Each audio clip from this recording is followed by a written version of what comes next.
that each of the relation R in the set A of integers from 0 to 12 given by the first part is R equal to AB such that A minus B is a multiple of 4. Don't you find that this question 9 first part is exactly same as your question 8? The only difference that in question 8 it was modulus A minus B is even, that means a multiple of 2, and here you have to prove it is a multiple of 4. So it remains exact the same. I leave it for you to try. That is our first part. In the second part, when you have to prove A equal to B, so it is so simple, equality, and in any case we have proved it in question number 7. Question number 7, when he says that X and Y are the equal number of pages in the books. So equality relation, whether in set of real numbers or the number of pages are equal, it remains the same. So kindly try it yourself.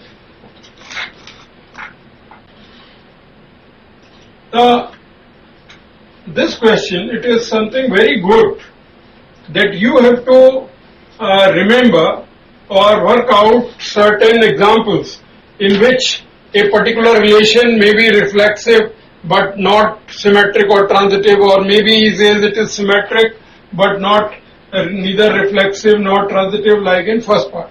So let me first of all take an example for first part where we have to prove it is symmetric but neither reflexive nor transitive. A very simple example from geometry.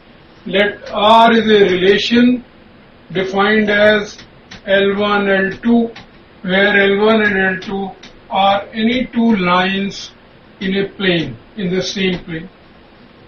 Now number 1, let us check one by one.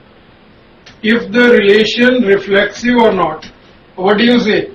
If a line L1 is perpendicular to itself or not? No line is perpendicular to itself, no. So the relation R is not reflexive. It is not reflexive. Now let us check symmetric. If L1 perpendicular to L2, there are two lines L1 and L2. L1 perpendicular to L2 or L2 perpendicular to L1, it has to be. So L1 perpendicular to L2 clearly implies L2 perpendicular to L1, or L1 related to L2 implies L2 related to L1. So you may conclude that yes, the given relation R is symmetric. Now let us check the third one, that is transitive. If L1 is related to L2, that means L1 is perpendicular to L2. And if L2 is related to L3, that means L2 is perpendicular to L3. Now just see the diagrammatic situation. Let's see, this is L1 and L2 is perpendicular to it. L1 is related to L2 means L2 perpendicular to L1.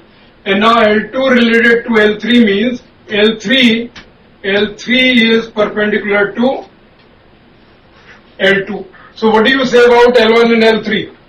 These two combined implies that L1 is parallel to L3 but not perpendicular. Obviously they are parallel, so you may conclude that L1 is not related to L3 and hence the given relation is not transitive. So what was required? And we have proved that the given relation of a perpendicularity in set of lines is of course symmetric but neither reflexive nor transitive. Now the second part in this, we have to find out a relation which is transitive but neither reflexive nor symmetric. It is again a very simple example that R set of ordered pair AB where A and B are say any natural numbers such that A is greater than B. I repeat, we choose a relation A set of ordered pair AB such that A is greater than B and A and B are natural numbers. Now let me, he says prove them it is transitive. So first of all, let me prove it is transitive, and then I'll prove one by one that it is neither reflexive nor symmetric. Okay, check transitive. Transitive, whether it is. So if A is related to B, that means A is greater than B. And if B is related to C, that means B is greater than C. What do you say? If A is greater than B and B is greater than C, obviously A has to be greater than C. Like for example, if 5 is greater than 4 and 4 is greater than 2, then 5 is greater than 2. So what do you conclude? That the given relation R is transitive on the given set of natural number. It is transitive. Now let me prove next that reflexive property, it is not reflexive. If A is any natural number, what do you find? Whether A is greater than A, is it correct? No, it is not greater.